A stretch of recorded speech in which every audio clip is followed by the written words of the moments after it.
23. The Foundation Rock. Central to the doctrine of the Church is Matthew chapter 16, verses 13 to 19, in which our Lord makes clear whereon he shall build his church. When Jesus came into the coasts of Caesarea Philippi, he asked his disciples, saying, Whom do men say that I, the Son of Man, am? And they said, Some say that thou art John the Baptist, some Elias, and others Jeremias, or one of the prophets. He saith unto them, But whom say ye that I am? And Simon Peter answered and said, Thou art the Christ, the Son of the living God. And Jesus answered and said unto him, Blessed art thou, Simon Bar-Jonah, for flesh and blood hath not revealed it unto thee, but my Father which is in heaven. And I say also unto thee, that thou art Peter, and upon this rock I will build my church, and the gates of hell shall not prevail against it. And I will give unto thee the keys of the kingdom of heaven, and whatsoever thou shalt bind on earth shall be bound in heaven, and whatsoever thou shalt loose on earth shall be loosed in heaven. This is obviously a text of central importance. Unhappily, too many discussions thereof have suffered from hardening of the arteries, as churches have sought to interpret it against one another. St. Augustine's interpretation is of interest, because it represents the standard understanding of the text in his day. Moreover, Augustine saw Peter in this instance as personifying the church, on account of the primacy of his apostleship. Augustine then went on to say of Peter, He represented the universal church, which, in this world, is shaken by divers temptations, that come upon it like torrents of rain, floods and tempests, and falleth not, because it is founded upon a rock, Petra, from which Peter received his name. For Petra, rock, is not derived from Peter, but Peter from Petra. Just as Christ is not called so from the Christian, but the Christian from Christ. For on this very account the Lord said, On this rock will I build my church, because Peter had said, Thou art the Christ, the Son of the living God. On this rock, therefore, he said, which thou hast confessed, I will build my church. For the rock, Petra, was Christ, and on this foundation was Peter himself also built.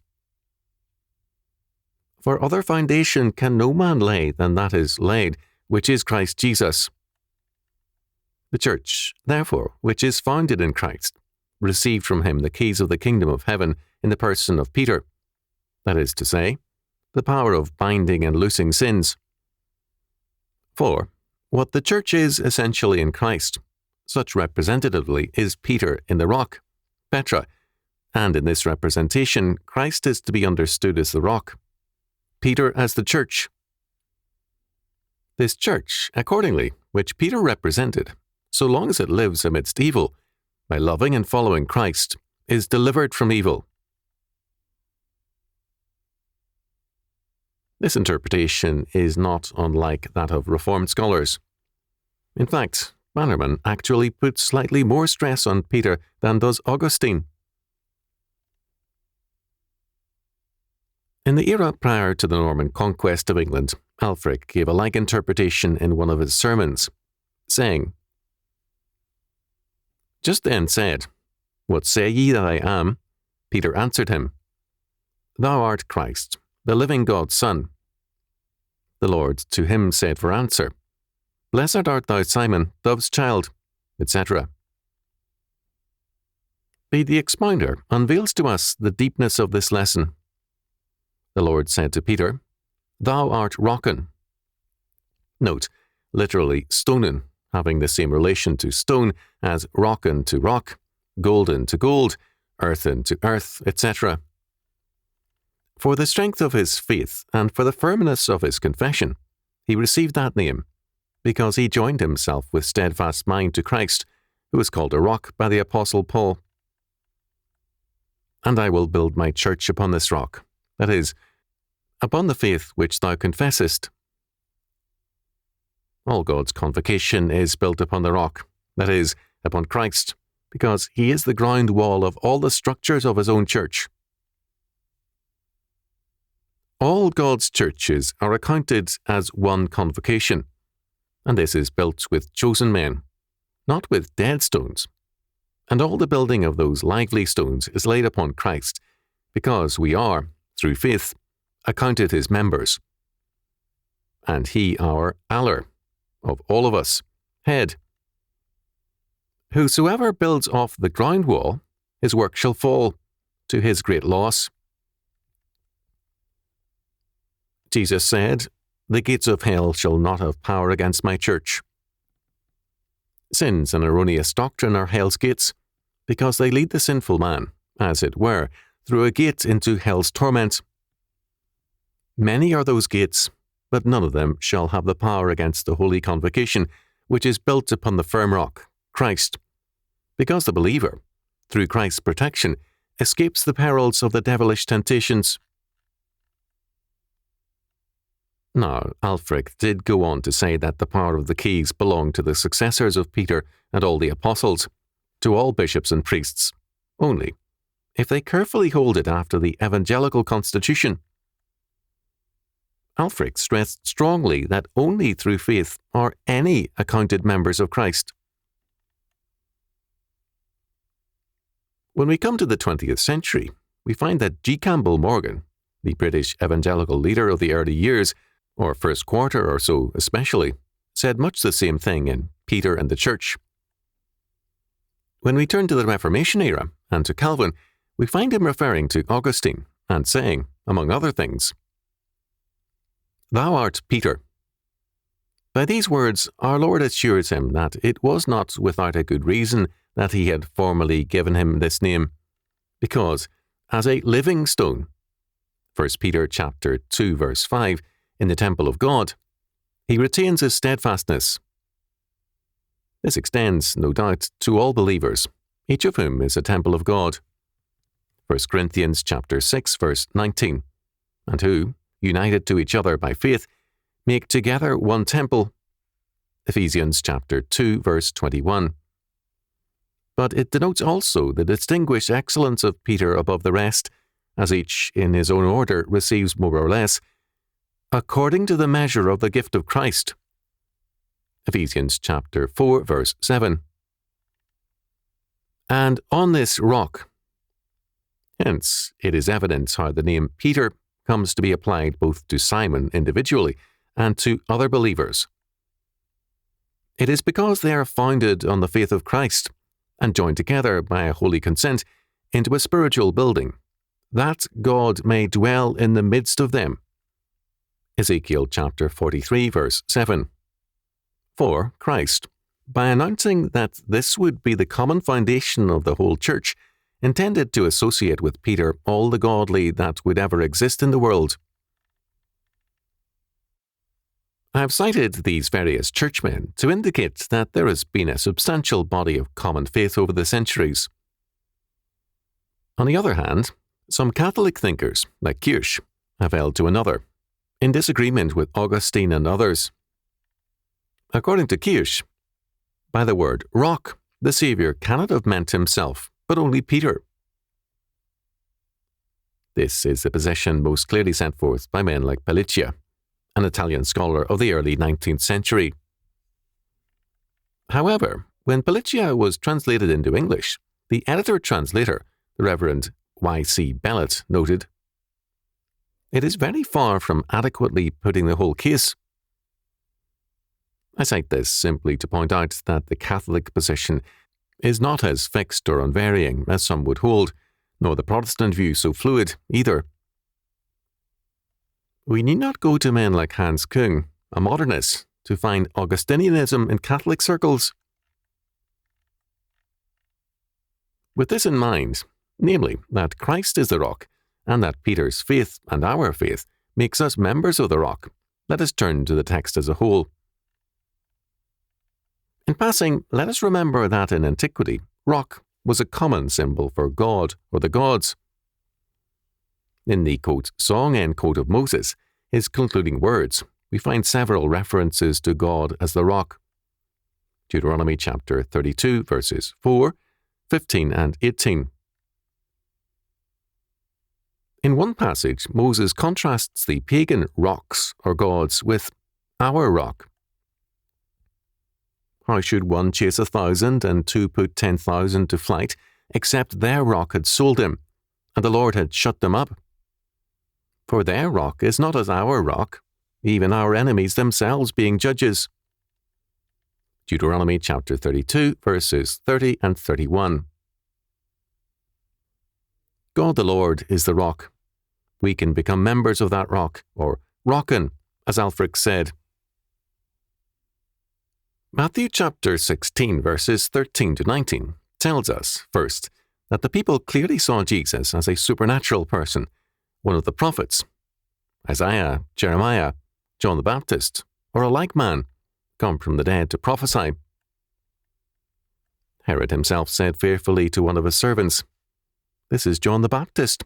He is risen from the dead, and therefore mighty works do show forth themselves in him." Matthew chapter 14, verse 2.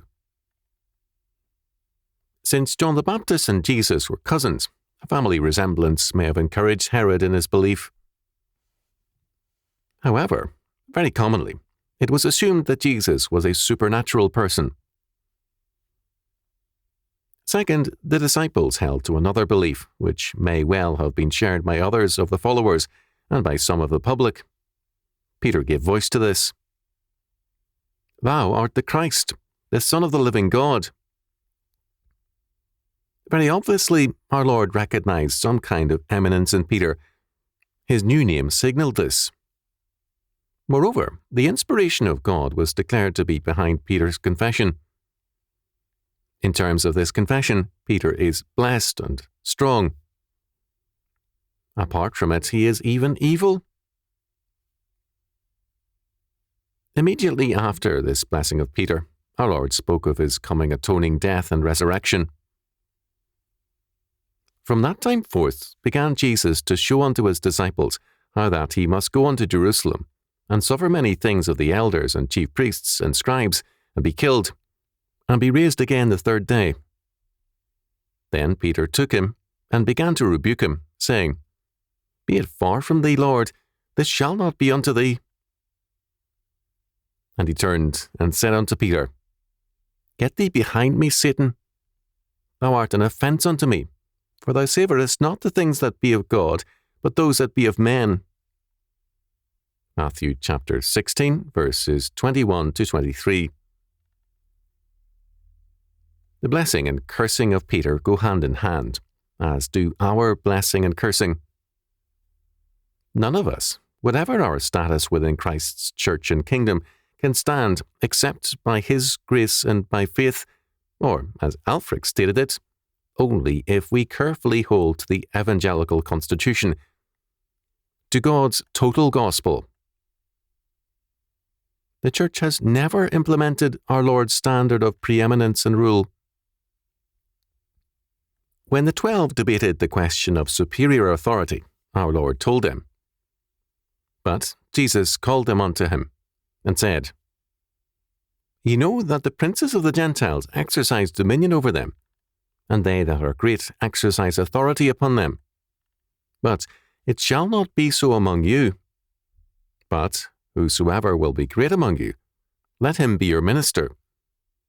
And whosoever will be chief among you, let him be your servant. Even as the Son of Man came not to be ministered unto, but to minister, and to give his life a ransom for many." Matthew chapter 20, verses 25 to 28. The meaning becomes clearer if we realize that, in verse 26, minister in the Greek is diakonos, as in deacon, one who serves and ministers to needs in Christ's name. In verse 27, servant is doulos, bondman or bondservant. In verse 28, diakonos is again used. Clearly, key positions within Christ's church and kingdom run counter to the way of the world.